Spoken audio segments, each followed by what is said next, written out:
हम class 11th का chapter 2 relations and functions संबंध और फलन पढ़ते हैं। बच्चों, डेली लाइफ में आपने रिलेशंस देखे होंगे, जैसे ब्रदर एंड सिस्टर, भाई बहन का रिश्ता, फादर एंड सन, पिता पुत्र का रिश्ता, टीचर एंड स्टूडेंट, शिक्षक और छात्र का रिश्ता। उसी तरह मैथमेटिक्स में भी रिलेशंस होते हैं बच्चों, जैसे a line L parallel to M, set A is a subset of B 3 less than 4। तो इन तीनों में बच्चों हम कोई ना कोई रिलेशन देख रहे हैं कि लाइन L जो है वो M के पैरेलल है या समानांतर है, तो एक समानांतर का रिश्ता हो गया। Set A is a subset of B, set A के जो एलिमेंट हैं वो सारे के सारे एलिमेंट सेट B में हैं, और 3 लेस देन 4 की 3 4 से छोटा है। बच्चों आए देखें इस चैप्टर में सबसे पहले कार्टेशियन प्रोडक्ट ऑफ सेट्स की डेफिनेशन क्या होती है। Given two non empty sets A and B, the Cartesian product A cross B is the set of all ordered pair of elements from A and B। That means A cross B equals to set small a comma small b such that small a belongs to A comma small b belongs to B। That means कि small a set A का member है और small b set B का member है, और उनके बीच अगर हम कार्टेशियन प्रोडक्ट निकालते हैं तो उसको लिखेंगे A कॉमा B के फॉर्म में। बच्चों देखते हैं पहला एग्जांपल, सेट A जिसमें red and blue, set B B C S, जहाँ पे B means bag, C means coat, S means shirt. अगर आपको यहाँ फाइंड आउट करना है A क्रॉस B, तो सेट A का पहला एलिमेंट है रेड, सेट B का पहला एलिमेंट है B, तो पहला आपका ऑर्डर पेयर बनेगा red comma B। Set A का पहला रेड मेंबर, दूसरा एलिमेंट C, तो रेड कॉमा C। फिर सेट A का पहला एलिमेंट सेट B के तीसरे एलिमेंट से रेड कॉमा S। फिर सेट A का दूसरा एलिमेंट सेट B के पहले एलिमेंट से ऑर्डर पेयर बनाएगा ब्लू कॉमा B। फिर सेट A का दूसरा एलिमेंट सेट B के दूसरे एलिमेंट से ब्लू कॉमा C। फिर सेट A का दूसरा एलिमेंट सेट B के तीसरे एलिमेंट से ब्लू कॉमा S। तो बच्चों ये जो फॉर्मेशन होगा ये होगा हमारा A क्रॉस B। आइए बच्चों अगला क्वेश्चन देखते हैं। सेट A है जिसके एलिमेंट हैं A1 A2, सेट B जिसके एलिमेंट हैं B1, B2, B3, B4, और फाइंड करना आपको A क्रॉस B। तो A cross B equals to पहले सेट का पहला एलिमेंट A1, दूसरे सेट का पहला एलिमेंट B1, तो पहला ऑर्डर पेयर बना आपका A1 B1, फिर A1 B2, A1 B3, A1 B4। Set A का दूसरा एलिमेंट A2 और सेट B के सारे element B1 B2 B3 B4, A2 B1, A2 B2, A2 B2, A2 B3 और A2 B4। तो ये हो जाएगा बच्चों सेट A और सेट B का Cartesian product.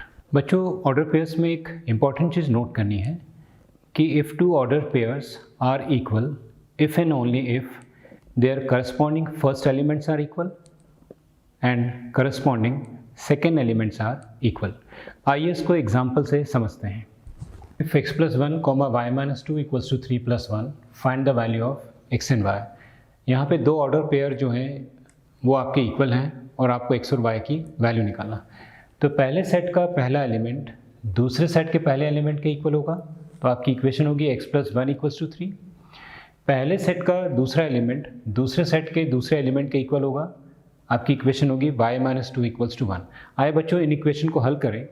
x plus 1 equals to 3, 1 को अगर हम राइट हैंड साइड शिफ्ट करें तो x इक्वल्स टू 3 माइनस 1, और x का मान कितना आ जाएगा आपका 2।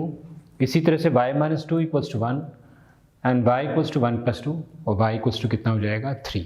तो x का मान 2 और y का मान क्या हो जाएगा 3 के बराबर हो जाएगा। बच्चों आए देखें example 2। If set P equals to A comma B comma C and set Q equals to R, form the set P cross Q and Q cross P are these two products are equal? तो बच्चों इसके solution में हम देखें इस question का हल क्या होगा। By the definition of Cartesian product, यदि हम P क्रॉस Q निकालें बच्चों, तो A R, B R, C R, Q cross P निकालें बच्चों, तो आंसर होगा R A, R B, R C. Since by the definition of equality of ordered pairs, the pair A R is not equals to the pair R A. P cross Q का पहला element हमने लिया A R,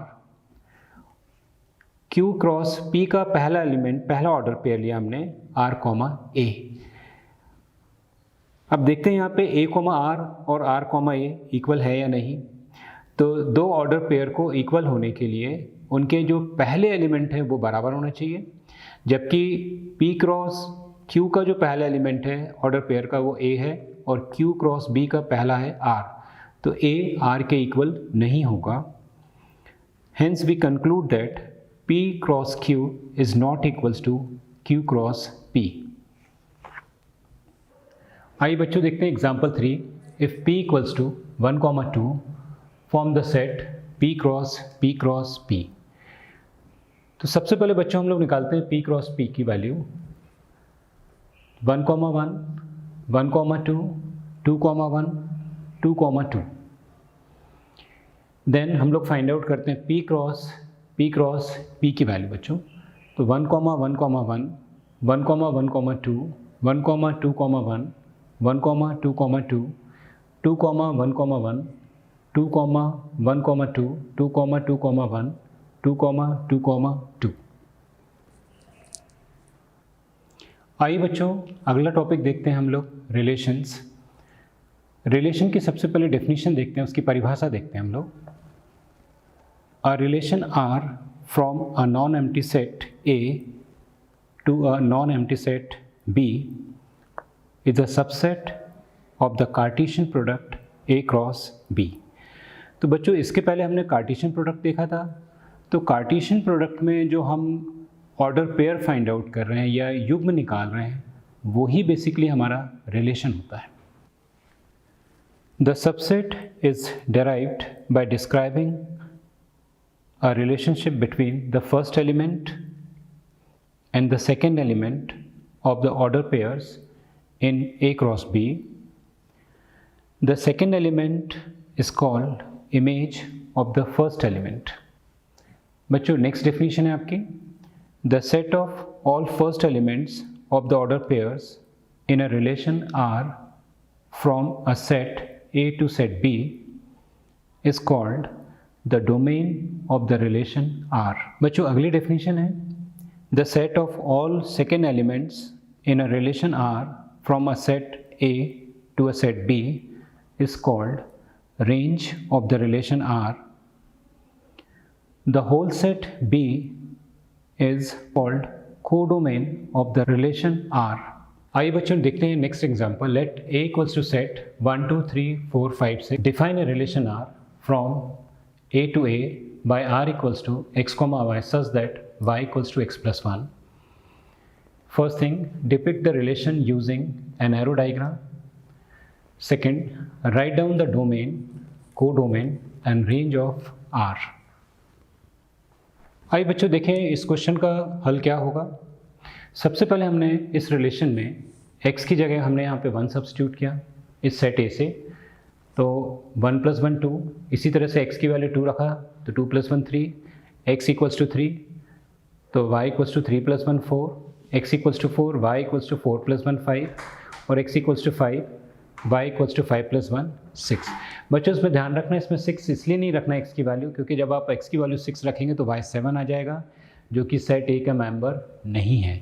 तो आपको relation मिलेगा यहाँ पे R = हम लिख सकते हैं 1, 2, 2, 3, 3, 4, 4, 5 और 5, 6, ये आपका रिलेशन आ जाएगा। बच्चों देखिए रिलेशन निकाला था 1, 2, 2, 3, 3, 4, 4, 5, 5, 6। पहला क्वेश्चन था depict the relation using an arrow diagram.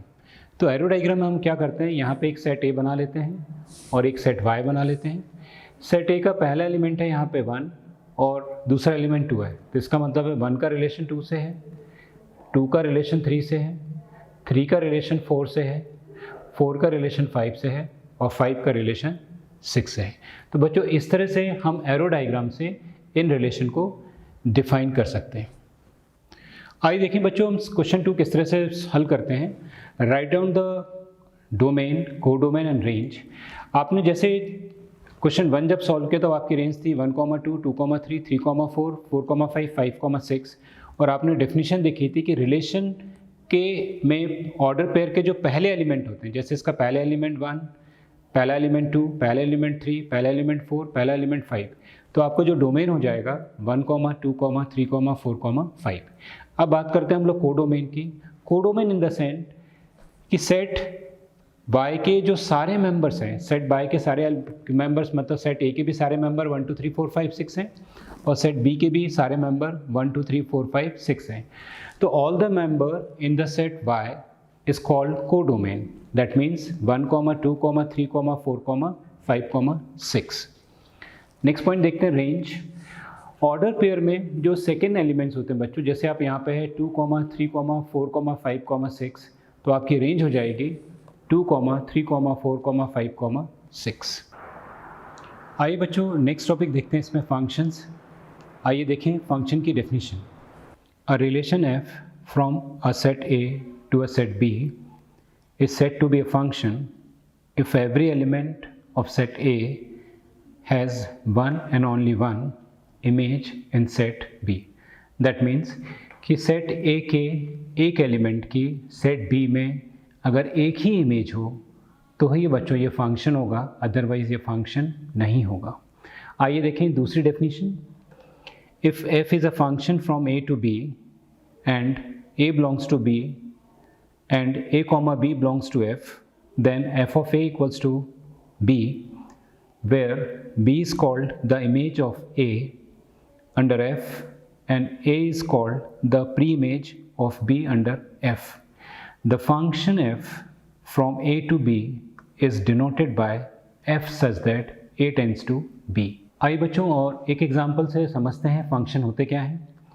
Examine each of the following relation given below and state in each case giving reasons whether it is a function और नॉट। पहला question है relation given बच्चों r equals to 2, 1, 3, 1, 4, 2। Second r equals to 2, 2, 2, 4, 3, 3, 4, 4। Third r equals to 1, 2, 2, 3, 3, 4, 4, 5, 5, 6, 6, 7। तो बच्चों आए देखें इन questions के हल क्या हैं। तो पहले क्वेश्चन का हल देखिएगा आप लोग। Since 2, 3, 4 are the elements of domain R and having their unique images in this relation are in a function। आप देखें जैसे 2 की इमेज 1 है, 3 की इमेज 1 है, 4 की इमेज 2 है, तो हम कह सकते हैं बच्चों ये आपके पास फंक्शन है क्योंकि हर एक एलिमेंट सेट की एक यूनिक इमेज है बच्चों। आइए देखिए क्वेश्चन 2 का हल। Since the same first element 2 correspond to two different images 2 and 4, set A का पहला मेंबर 2 set B के पहले मेंबर 2 से भी लिंक है और दूसरे मेंबर 4 से भी लिंक है। यदि एक इमेज की दो प्री इमेजेस होती हैं अथवा एक एलिमेंट सेट B के दो एलिमेंट से अगर एसोसिएट होगा तो ये फंक्शन नहीं होगा बच्चों। तो सेकंड जो है वो फंक्शन नहीं है। आइए थर्ड को देखते हैं। Since every element has one and only one image, this relation is a function। बच्चों सेट A के जितने भी मेंबर हैं, सेट B के जितने भी मेंबर हैं उन सबसे यूनिकली एसोसिएट हैं, जुड़े हुए हैं, इसलिए थर्ड क्या हो जाएगा बच्चों, फंक्शन होगा। आइए बच्चों देखें some functions in their graph. पहला फंक्शन है आपका identity function. That means if fx equals to x और fx मीन्स y, तो that means y equals to x। इसमें अगर मैं x की वैल्यू 1 सब्स्टिट्यूट कर दूँ तो y भी 1 आ जाएगा बच्चों, x2 रख दूँ तो y भी 2 आ जाएगा, x0 रखेंगे y 0 आ जाएगा और x -1 रखेंगे तो y भी -1 हो जाएगा। आइए बच्चों सीखते हैं कि y इक्वल्स टू x को हम किस तरह से ड्रॉ करते हैं। सबसे पहले आपकी ये एक्स एक्सिस,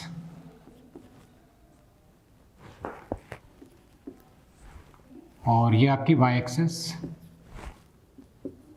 पहला कोऑर्डिनेट याद रखिए था x की value 1, y equals to 1, x की वैल्यू 1, y इक्वल्स टू 1।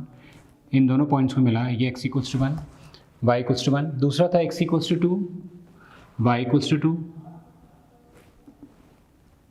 फिर था x, 0, y, 0, तो ये कोऑर्डिनेट हो जाएगा बच्चों 0, 0। फिर x की वैल्यू -1, और y की वैल्यू -1।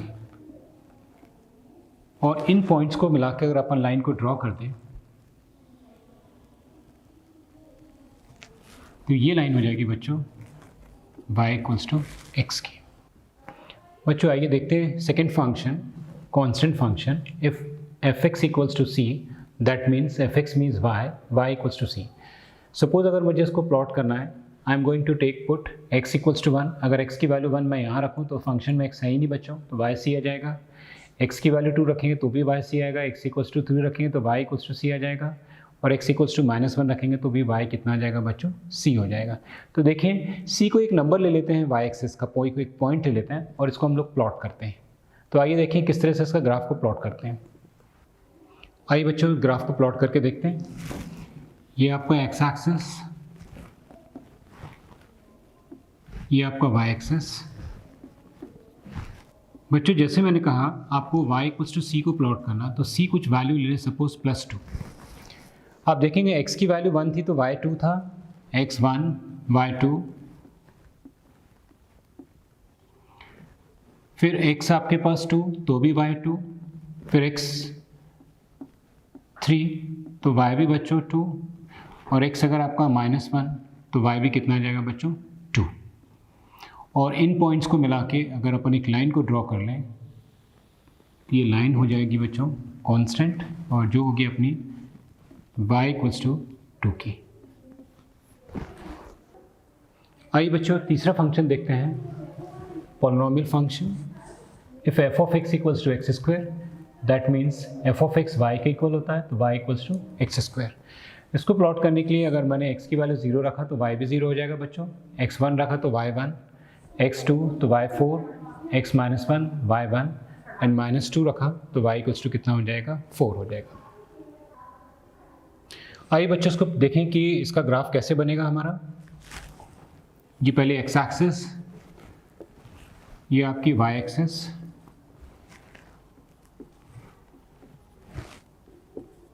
पहला कोऑर्डिनेट है 0, 0, दूसरा कोऑर्डिनेट x1, y1, तीसरा कोऑर्डिनेट x2, y4,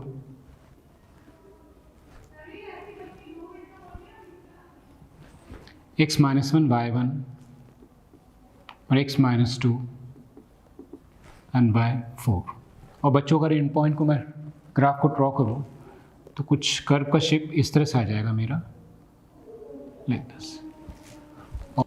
आइए बच्चों देखते हैं चौथा function, rational function. If f of x equals to 1/x, that means f of x equals to y equals to 1/x। We have to put x equals to 1, y equals to 1, x equals to 2, y equals to 1/2, x equals to 3, y equals to 1/3, x equals to -1, y equals to -1, x equals to -2, y equals to -1/2, x equals to -3, y equals to -1/3। ठीक बच्चों सबसे पहले चलिए इसको plot करते हैं हम लोग। x equals to 1, y equals to 1, तो x की वैल्यू 1, y की वैल्यू 1, ये पॉइंट आपको यहाँ मिल जाएगा। x की value 2, y equals to 1/2, x की value 2, y equals to 1/2, 1/2 means 0.5, x equals to 3, y equals to 1/3, x की वैल्यू 3 और y की वैल्यू 1/3 मीन्स 0.3। और इन तीनों पॉइंट्स को अगर मिला देंगे बच्चों तो ग्राफ कुछ इस तरह से जाएगा पॉजिटिव वैल्यू के लिए। इसी तरह से नेगेटिव वैल्यू में जब x की वैल्यू -1, y इक्वल्स टू -1, आपने यहाँ रखा x की वैल्यू -1 और y की वैल्यू -1, तो यहाँ पॉइंट आ जाएगा बच्चों। x equals to -2, y equals to -2, ये पॉइंट हो जाएगा, और x equals to -3, y equals to -3, ये पॉइंट हो जाएगा। और इन तीनों पॉइंट्स को इस तरह से मिला दें बच्चों तो एक ग्राफ का शेप कुछ इस तरह से हो जाएगा ये। बच्चों पांचवा फंक्शन है modulus function. If y equals to modulus of x, that means y equals to modulus of x। सबसे पहले चीज़, अगर मॉडुलस वाले फंक्शन को अगर अपन स्प्लिट करें, ब्रेक करें, तो अपन लिख सकते हैं इसको दो तरह से, y equals to +x when x greater than और equals to 0, y equals to minus x when x less than 0। देखिए बच्चों, सबसे पहले आइए इसको किस तरह से हम प्लॉट करते हैं। y equals to plus x when x greater than और equals to 0, y equals to minus x when x less than 0। y equals to x में x की वैल्यू ग्रेटर देन 0 होनी चाहिए बच्चों, 0 के बराबर या 0 से बड़ी। सबसे पहले आपने 0 रखा तो x की वैल्यू 0, y 0 आ जाएगा, x इक्वल्स टू 1 से y 1 आ जाएगा और x इक्वल्स टू 2 से y इक्वल्स टू 2 आ जाएगा। दूसरी क्वेश्चन थी आपकी y equals to minus x, जिसमें x लेस देन 0 रखना है। लेस देन 0 मतलब नेगेटिव वैल्यू। तो अगर इस इक्वेशन में मैंने x की वैल्यू -1 रखा तो माइनस माइनस प्लस 1, तो y इक्वल्स टू 1। x अगर मैंने -2 रखा तो y प्लस 2 और x इक्वल्स टू -3 तो y इक्वल्स टू 3। इन दोनों ग्राफ को आइए किस तरह से प्लॉट करते हैं। सबसे पहले y इक्वल्स टू x को देखें तो पहला कोऑर्डिनेट है 0, 0, वो ये वाला कोऑर्डिनेट आ गया बच्चों। x equals to 1, y equals to 1, x की वैल्यू 1, y की वैल्यू 1, ये कोऑर्डिनेट आ गया 1, 1, x2, y2, तो x की वैल्यू 2, y की वैल्यू 2, ये वाला कोऑर्डिनेट आ गया। इन तीनों पॉइंट्स को मिला के लाइन को ड्रॉ करें तो ये इक्वेशन हो जाएगी y इक्वल्स टू x की। इसी तरह से y equals to minus x के लिए x की वैल्यू अगर मैंने -1 रखा तो y भी +1 आ गया, x -2, y +2, और इन दोनों को मिला के इस तरह से लाइन को ड्रॉ कर दें तो ये बच्चों हो जाएगा y equals to minus x. तो ये कंप्लीट ग्राफ होगा आपका y equals to modulus of x का। बच्चों अगला फंक्शन है आपका signum function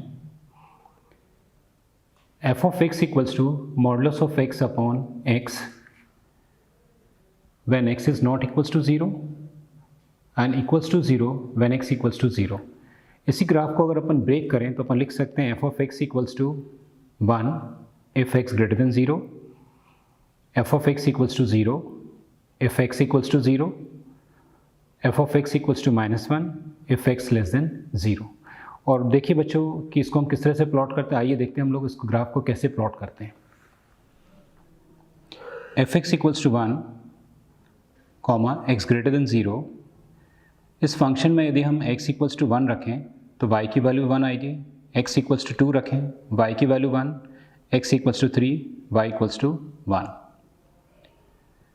next f x equals to 0 if x equals to 0।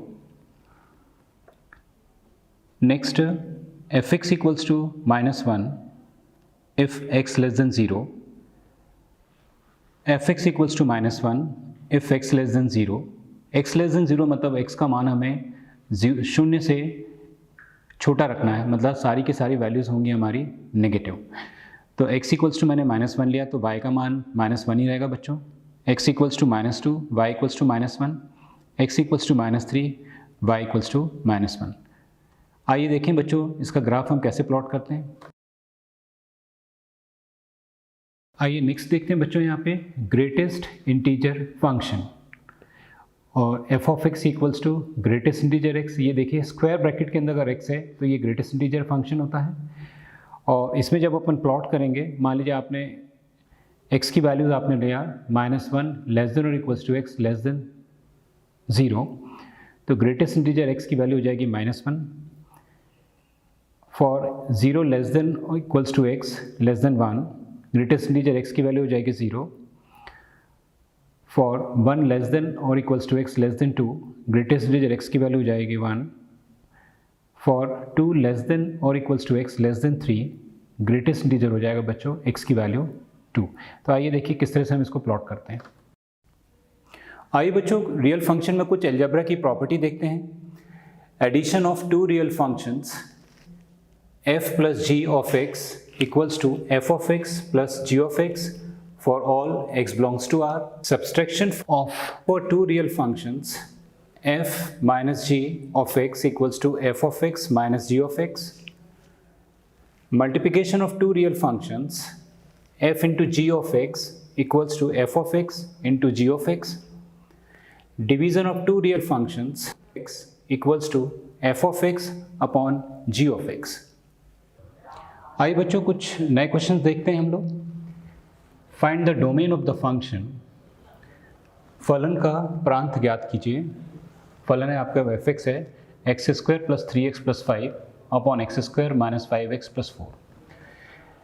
इस फलन का अगर आपको प्रांत या डोमेन फाइंड आउट करना है बच्चों, और ये फलन है आपके पास एफ एक्स अपॉन जी एक्स के फॉर्म में, तो ये फलन आपके पास अगर दिख रहा है कि आपके पास ये इक्वेशन जो है ये क्वाड्रेटिक इक्वेशन या वर्ग समीकरण है बच्चों, x square minus 5x plus 4 और x square minus 5x plus 4 के अगर हम गुणनखंड निकालें या उसके हम फैक्टर निकालें तो उसके फैक्टर हो जाएंगे बच्चों x माइनस 4 और x माइनस 1। अगर अब देखिए इस फलन में अगर मैं x का मान अगर 4 रख दूं तो ये फलन पूरा 0 हो जाएगा 4 के लिए, क्योंकि जब आप 4 रखेंगे तो 4 का वर्ग हो जाएगा 16 प्लस 4 20 और 5 इंटू 4 20, तो 20 माइनस 20 0 और something upon 0 is infinity undefined. तो 4 के लिए ये फंक्शन हमारा अनडिफाइन हो रहा है और 1 के लिए अनडिफाइन हो रहा है। 4 और 1 के अलावा ऐसा कोई भी नंबर नहीं है जो फंक्शन को अनडिफाइन कर रहा हो। तो इसका जो सोल्यूशन होगा बच्चों यहाँ पे कि function is defined for all real values except x equals to 4 and x equals to 1। x equals to 4 और x इक्वल्स टू 1 को छोड़कर सभी x के मान के लिए फलन परिभाषित है। तो डोमेन हो जाएगा hence domain of the function f is all real number except curly bracket 1,4। मतलब फलन का जो प्रांत है बच्चों वो हो जाएगा सभी वास्तविक संख्या के लिए हो जाएगा, और किनको छोड़कर बच्चों 1 और 4 को छोड़कर।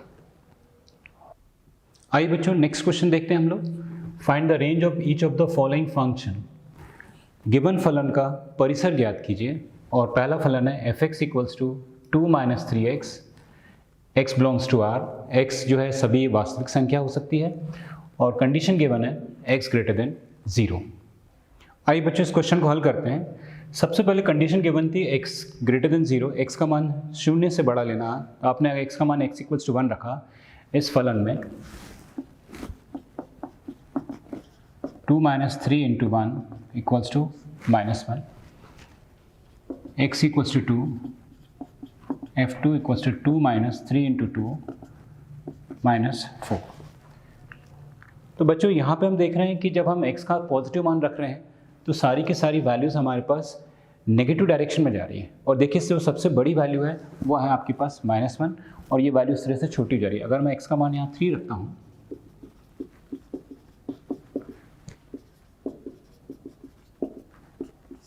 तो मान मेरा आ जाता है -7।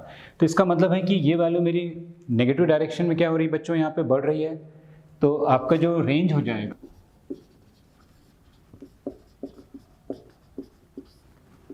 या जो इस फलन का परिसर होगा, मेरी वैल्यू -1 -4 -7 माइनस डायरेक्शन में बढ़ रही है। तो मतलब कहाँ तक जाएगी बच्चों, -इन्फिनिटी। तो y belongs to open interval -infinity से ओपन इंटरवल 2। बच्चों यहाँ समझना है कि मैंने यहाँ 1 से स्टार्ट किया है, क्योंकि 0 से बड़ी वैल्यू के केस में 0 से जस्ट बड़ी वैल्यू लें, अगर अपन 0.1 ले लें तो 0.1 रखने पर 3 इंटू 0.1 0.3 और 2 माइनस 0.3 कितना आ जाएगा बच्चों 1.7। अब चूंकि मुझे एक नंबर देना होता है कि वो नंबर मैं कहाँ से स्टार्ट करूँ, तो सपोज़ अगर मैं x का मान 0 रख दूँ इसमें तो 3 इंटू 0 0 और 2 माइनस 0 कितना आ जाएगा बच्चों 2। चूँकि 0 मुझे लेना नहीं है तो वो नंबर को मैं इंक्लूड नहीं करूँ, एक्सक्लूड करूँ, तो उस नंबर को एक्सक्लूड करने के लिए मुझे किस में लेना पड़ रहा है इसको, ओपन इंटरवल में। तो मेरा आंसर हो जाएगा कि y belongs to -infinity to 2। आइए बच्चों इसका सेकेंड क्वेश्चन देखते हैं। f(x) equals to x square plus 2, x is a real number और आपको इस फलन का आपको परिसर या आपको रेंज फाइंड आउट करनी है। और जब x का मान रियल नंबर है मतलब x belongs to r, that means x की belongs to -infinity to +infinity. मतलब -इन्फिनिटी से +इन्फिनिटी कोई भी नंबर हम इसमें x में सब्स्टिट्यूट करके हम y का मान निकालें, और y में जो सबसे छोटा मान होगा, जो सबसे बड़ा मान होगा, वो उस फलन या उस फंक्शन का क्या हो जाएगा बच्चों, रेंज। सबसे पहले देखें यहाँ पर अगर हमने x इक्वल्स टू 0 रखा, 0 रखने पर f(0) हो गया आपके पास 2। अगर मैं x का मान 1 रखता हूँ बच्चों तो f(1) हो जाएगा मेरा यहाँ 3, और x का मान अगर मैं -1 रखता हूँ तो ये हो जाएगा बच्चों यहाँ पे भी 3। तो आप देखें कि मैंने अगर एक 0 रखा है सबसे बीच की वैल्यू, मिडिल वैल्यू, तो मुझे 2 मिल रहा है। 0 से बड़ी वैल्यू मैंने 1 रखी तो वैल्यू 3 मिल रही, मतलब वैल्यू मेरी 2 से 3 बढ़ रही है। इसी तरह से अगर मैंने माइनस वैल्यू ले ली, x का मान अगर -1 लिया तो -1 रखने पर बच्चों यहाँ पे आ जाएगा -1 का स्क्वायर 1 और 1 + 2 कितना हो जाएगा 3। तो आप देख रहे हैं कि सबसे मिनिमम वैल्यू मेरी है 2 है। और जितनी भी वैल्यूज़ मैं रख रहा हूँ सारी, अगर मैं पॉजिटिव वैल्यू रख रहा हूँ, धनात्मक वैल्यू रख रहा हूँ या ऋणात्मक वैल्यू रख रहा हूँ, तो सारी की सारी वैल्यू क्या हो रही बच्चों, मेरी बढ़ रही है, क्योंकि मेरे पास फंक्शन है मेरा x²। तो ये नेगेटिव को भी पॉजिटिव बना देगा बच्चों, और जो पॉजिटिव होने से जब उस नंबर में 2 जुड़ेगा, 2 को हम ऐड करेंगे तो वैल्यू डेफिनेटली 2 से क्या होगी, ज़्यादा आ जाएगी। तो मिनिमम वैल्यू बच्चों यहाँ पे हो जाएगी 2, और मैक्सिमम वैल्यू पॉजिटिव में बढ़ती हुई जाएगी, तो कहाँ तक जाएगी, इन्फिनिटी। तो मेरा जो आंसर होगा बच्चों यहाँ पे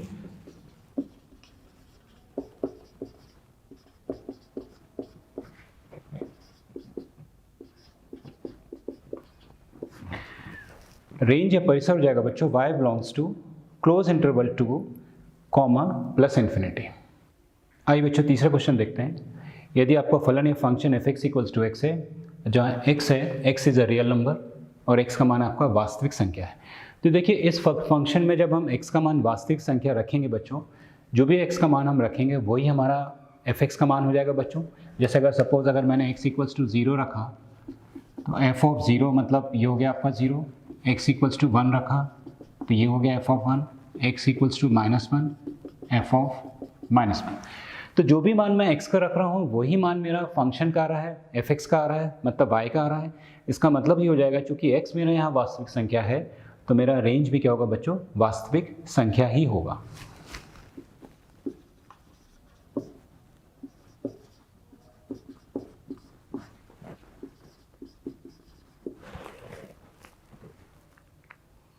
आइए बच्चों, अभी तक हम लोगों ने जितना सीखा उसके बेसिस पे देखते हैं, कुछ क्वेश्चंस हल करते हैं और इन क्वेश्चन को आप ज़रूर हल करिए। पहला क्वेश्चन है, which of the following relations are functions, give reasons, if it is a function determine its domain and range. First 2,1, 5,1, 8,1, 11,1, 14,1, 17,1. Second 2,1, 4,2, 6,3, 8,4, 10,5, 12,6, 14,7. Third 1,3, 1,5, 2,5. Second question बच्चों, find the domain and range of the following real functions. First f(x) = minus modulus of x. Second f(x) = under root 9 minus x². Third question, a function f is defined by f(x) = 2x minus 5. Write down the values of first f(0), second f(7), third f(-3). बच्चों hopefully ये questions आपको बन जाएंगे।